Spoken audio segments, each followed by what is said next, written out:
So the GX20 has the ability to monitor and control 3 different pump systems. So when we look at this pump system, this would be the number 1 system because it has all the controls in it. So this app can control 3 of these boxes. The second box would be a simple box with a pump and a flow meter, as well as a third, whereas system number 1 has all the logic in it. So you'll see here under product name, product 1, product 2, and product 3. So this one here would be product 1, and if you press on product 1, you can change that name if you'd like to. Maybe you're doing, product A, whatever you want to call your product. It could be any product that you're going to be using in that system. Once you save it, then you know what's going to be coming out of that system. So like I said, it can handle 3 different products.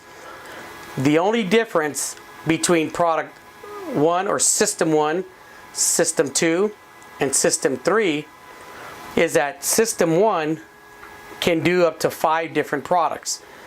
So you can create a batch that allows you to run 5 different products, and you can run it in auto mode or manual mode depending on how you want to set it up. But it'll allow you to say either manually start that batch or automatically with a manual or auto rate ball valve. It'll allow you to control that. So if I go, like for example, if I go to my min time here, I can set this up to do flow by timing rate, flow by rate, and flow by ounces a minute. We'll make it simple for this demonstration. We're going to do flow by rate. Okay, I want 128 ounces, and then on my second one I hold the 128, and this one maybe I want 586 ounces. Okay, the next one maybe my mix is going to be based off of acres. Okay, I have a total of 20 acres and I want to put down 16 ounces an acre. Okay, well that's 320 ounces. So as you fill in these recipes, once you're done, you hit start and it'll run through those recipes and finish them up for you.